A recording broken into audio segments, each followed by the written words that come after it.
he's sort of been able to have a better, for lack of a better word, better pocket presence. It seems like he's stepped into it a lot more Saturday. Yeah, that's, I think really, he's really, most of the year been pretty good at that. I mean, I think that's one of the positive things that I noticed about him early on was, Drake would take off and run. I'm sure Sam did the same thing. I've seen all the video, and Jacoby's done enough of that. But really what I like about him is he's gotten rid of the ball, even sometimes if we broke down in protection or whatever. And I do think there's some natural with quarterbacks about having, like you said, pocket presence where you understand. And some of that I think comes with understanding protections and where you're vulnerable and where you're not vulnerable, and what, helping the tackles out, sometimes stepping up if you're able to, and but at the same time keeping your eyes downfield, and that's really hard. And some people struggle with that, and so far I think he's really shown that he's capable of doing that, and that's something I really didn't know about him, right? Because in fall camp and stuff, you don't hit the quarterback really, right? He's kind of, he's protected. So as we've played, that's one of the things I've been really pleasantly surprised about, was his ability to have great pocket presence and be able to step up. And we're gonna have to keep doing that. We're gonna play some good pass rushers here down the stretch, and hopefully we can keep building on that. You mentioned the vulnerabilities, and the tackles have gotten beat on the edge. Yep. But it looks like, especially with Danfield healthy, and Lasky more healthy, that core there has been able to keep it out of his hands. I think they did a nice job Saturday. Number 90 for Virginia's a really good player. He's one of the better ones in our league, and I think we kept him from pushing the pocket into Jacoby's face. I think you're very, very accurate on that. And our tackles, getting run around is one thing, but getting those guys pushed past the pocket point is really important too. So for instance, if it's quick game or the ball's coming out quicker, they don't have to, he's not getting a deep drop, so the ball should come out. So those guys can be a little more aggressive. And if we're getting a drop, then there's a certain depth that you want the quarterback at that doesn't put your tackle in a bad spot. And sometimes even when our tackles, people say, well, they got beat. Well, the quarterback might have been too deep too. So it all plays together. I think we're getting better at that. I think our tackles are improving, with better sets and so forth. We still had some bad sets on Saturday, but they're getting better each and every week. And I think Jacoby, it all works together in offense, pass protections and quarterback drops and depths of the routes and so forth. So hopefully we'll continue to improve in that. Staying on Jacoby. Talk a lot about his maturity. Yep. And have you seen him get flustered in games? Jacoby? Yeah. No. My conversations with him on the headset seem well. Clyde's down there, so I get a lot of good feedback from him about how his demeanor is, and it's always been good. I think he's got the right demeanor right now. He doesn't get too high or too low, and you have to play that way at quarterback. Yeah, he hasn't thrown a pick, I think, since the Duke game. For lack of a better term, is he making fewer dangerous throws and making more safe throws now than he was? I think so. I think he's also, he's doing a nice job, I think, of being on the right side of the field based on the concept we're throwing.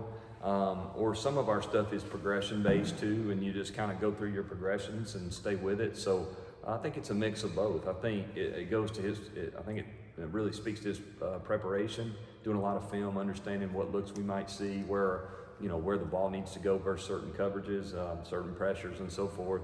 He really is doing a lot better job too of getting our protection right. That's something that he's grown into, I think, whether we need to flip the protection the other way and get the slide going a certain way or whatever. So I just think it's part of his growth, and so far really pleased with the last 2 or 3 weeks in that area. He told us after the game Saturday that it's slowing down a little bit for him, and an example was the throw he made to Chris Culliver, where he rolled to the right and Culliver kind of came back and he saw him and made the throw.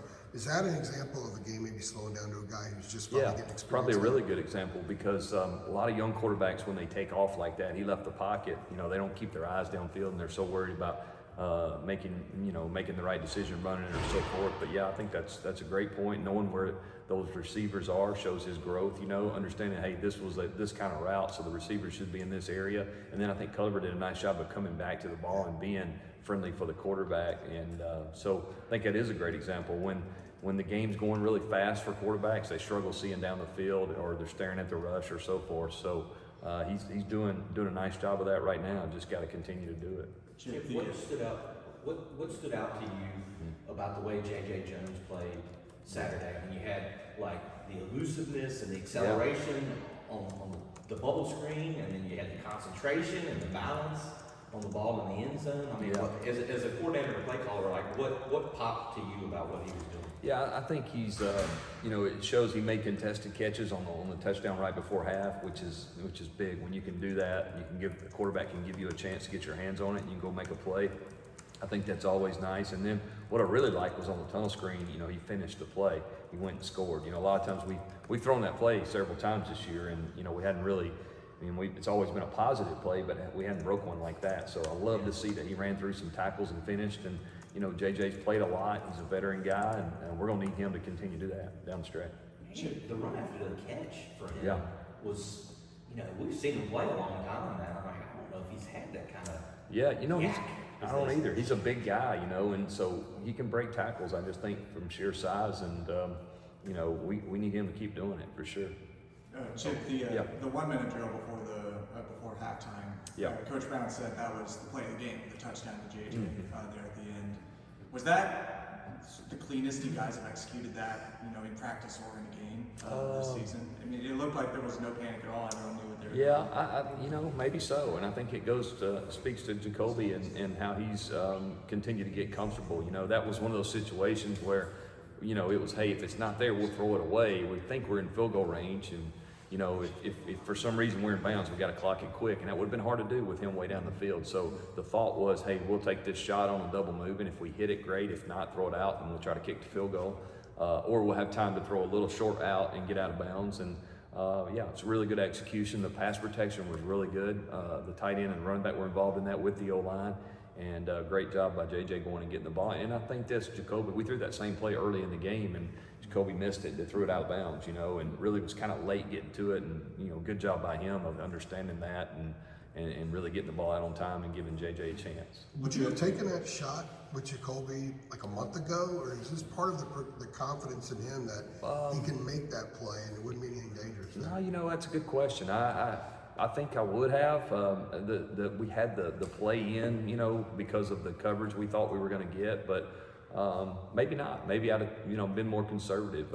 But I think the more he plays and the more comfortable he's gotten, and like you mentioned earlier, he's shown he can handle things. Then it makes you, as a play caller, be more confident. And I knew we were playing good defense. I knew that our defense was playing really well, and I thought, if we can get some points here, then it'd be huge. And that was the thought there, and he did a great job executing it. Yeah, Chip, Matt was saying that he liked how Amari was able to kind of get the ball in space, out of the backfield, in the receiving game, things like that. Yeah. It seems that this year there's been a little bit more of that. I know he has, this year, last year, but it seems like this year's kind of been more often. What's been the process of, being able to get, getting those catches out of the backfield?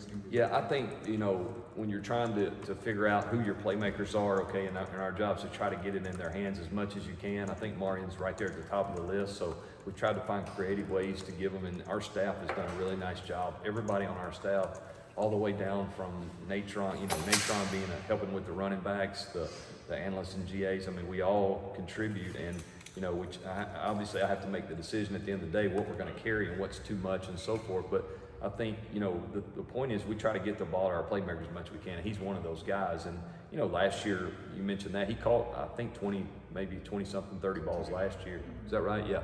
So I think that's about where we want him to be because as many times he can touch it, usually good things happen. And last year we had some different options too. So he he might not have been as far as throwing it, been the first option, but really like what he's doing. I think he's shown that he can really run routes, make play. He caught the angle route Saturday.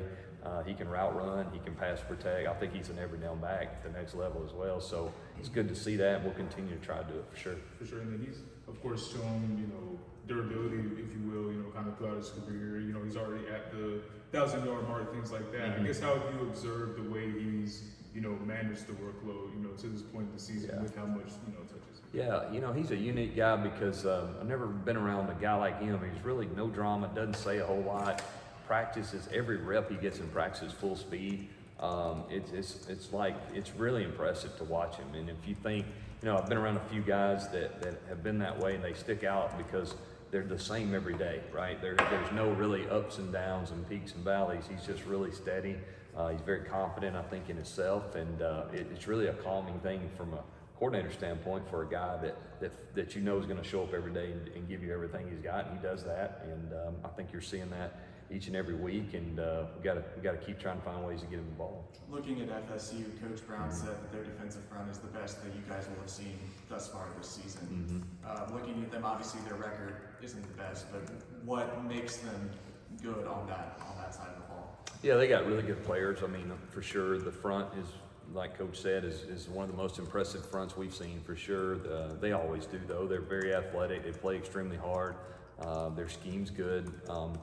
They're an athletic defense. You know, they're not going to give you anything. They're going to make you earn it. They're going to challenge you out on the perimeter with their DBs and their linebackers, and then the front is good enough with 4 guys really to cause a lot of problems. You know, just the little I've seen so far is, you know, that front with just 4 guys can cause problems without having to add extra guys and pressures and so forth. So that's always a luxury if you're a defensive coordinator. If you can get pressure on the other team without really blitzing, then that helps you in coverage. So I think it's a typical Florida State looking team to me, you know, and really I'm just watching the defense. So they're very impressive. I mean, if you look, they haven't given up many points. So we're going to have to really have our A game ready to go. As you have studied or gotten into your study Yeah. of their defense, it seems like, I don't have the numbers, but it seems like they've given up a ton of explosives. I wouldn't say a ton. They, you know, I think really if you look at different parts, yeah, you know what? I think when you look at how many points they've given up, There's a though, stat somewhere I got to Yeah. find it. you might be right, but like the 10-yard explosive, like they Yeah. Yeah, there's some most of stats the out country there. about I hadn't seen many of them yet. But maybe I'm just watching enough Keep film. looking, Chip. I'm gonna keep looking though. I'm hunting them, but you know, no, I think you know. What do you think the reason may be there for that? You know, I don't really know. I think what I think is everybody that you play has the capability of getting explosives at some point. But I think when I see them, I see a team that's really athletic and going to really challenge you. That's what sticks out in my mind, just in the little I've watched so far. And like I mentioned, their front is really good. I think their linebackers are really good too. Number 9, the Will linebacker is a really good player, very active. So. You know, I don't see that, but I'll trust you on it, and I'll keep looking for sure. I'll get back. it's the numbers. Yeah. Chip, I'll get back. Send me a few plays if you don't mind that you think will I hit. was going to ask you as an offensive coordinator, Yeah. how would you critique Jabari Ritchie's catch and run? You know what? He's been one. Tight end, It's maybe. the front. Yeah, it was a really good move. I mean, he's been lobbying to come over and run the ball for us too in short yardage. So, what a great play! That was really exciting to see that. You know, the most exciting thing for me was watching the guys from up top just chase him, you know, and trying to help him. And I think Amari threw a great block for him, 17. So that was fun to see. And you know, those things when you know they created some turnovers Saturday, which really helped us as an offense, and that's exciting to see. And they're very capable, and really, that was a big time play by Jabari. Yeah, the stiff arm, you know, was impressive as well. So. And he switched hands with the ball. That Did must he have been- really? I didn't see that. So. As an Hey, OC, that must have been very he is definitely one of the most athletic guys on If you our watch it defense. again, Yeah. look for him switching hands. Okay, I'll go back and watch We that. got to check the miles per hour there, whatever he hit. Yeah. Or didn't hit. I don't Yeah, know. I don't know. I'm gonna check it, and then I'll check Jacoby's, and we'll see who's faster Right. between those two guys. Is Jacoby quicker now? With better condition? I think he is in better shape. Yeah, he's you know, I think the time he was off, I think, was hard on him, and he's come in and committed to diet and working out a little better, and I think he is a little faster maybe than he originally was, but he's a good athlete, and you know, I think what he's done, you know, the end of the Georgia Tech game and even yesterday a little bit, just making some runs when it calls for it, I think it's been really good. Go ahead. I have the great debate in fans and everywhere is play calling versus execution. As an offensive coordinator, where do you stand on those percentages?